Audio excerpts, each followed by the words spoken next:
Добрый день, уважаемые зрители, с вами доктор Константин. Сегодня тема лекции урока следующая: двигательные и чувствительные нарушения в ногах либо в нижних конечностях, правой и левой ноге. Конечно, кто-то скажет, можно помассажировать то или иное место, которое человек частенько травмирует, частенько ушиб дает о себе знать, ранения, хронически состоявшиеся боли в нижних конечностях, их можно устранить с помощью массажа. Да, вы правы, можно, но есть одно маленькое но. Все-таки у каждого человека, и у меня тоже, я не скрываю этого, есть уязвимые места, уязвимые меридианы, которые тяжело поддаются лечению. Вот и все. Их очень тяжело восстанавливать, либо очень тяжело с них снимать воспалительные процессы. Вот это человечество, либо человек не знает, который частенько прибегает к массажным движениям. Рано или поздно этот массаж перестает действовать. Почему? Потому что эта боль уже становится хронической. Эта травма уже хронически себе напоминает. А в каком же состоянии меридианы, которые простираются по нашим нижним конечностям? Их 6 меридианов. Конечно же, восточная медицина не лечит двигательные и чувствительные нарушения в ногах. Она восстанавливает весь организм в целом. Потому диагностика 12 меридианов здесь, увы, нельзя не обойтись. Вот и все. Очень элементарно, все просто. Почему? Потому что если болит низ, лечи вверх. И наоборот. Это каноны восточной медицины, которые игнорировать я бы не рекомендовал бы вам. А просто посоветовал бы сделать диагностику 12 меридианов и увидеть, в каком состоянии меридианы, которые простираются по нижним конечностям, и как они выполняют свою функцию. В них есть достаточно энергии, чтобы там эта энергия циркулировала. Вот и все.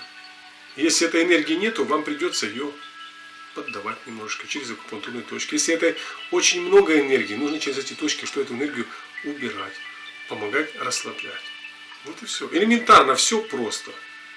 И точка ВБ43 сельцы и состояние меридиана желчного пузыря напрямую вам покажет, в каком же, простираясь по нижним конечностям, в каком же состоянии данный меридиан. И, конечно же, здесь, если данный меридиан слабый, вялый, то возможны двигательные и чувствительные нарушения в нижних конечностях, в любой области нижних конечностей. Я не знаю где. Где проходит данный меридиан, вот там и боли, и нарушение чувствительности. И онемение вот здесь вот может быть. И частые боли могут быть вот здесь вот. И часто крутят коленные суставы.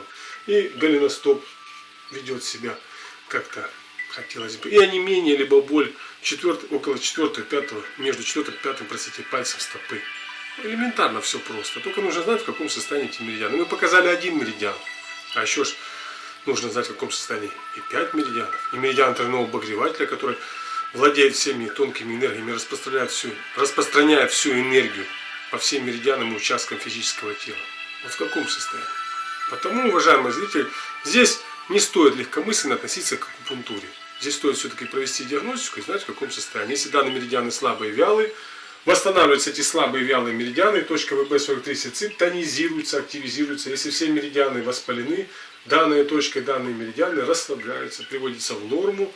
И от человека важно, чтобы он не игнорировал этой нормы, а пытался содержать ее как можно дольше.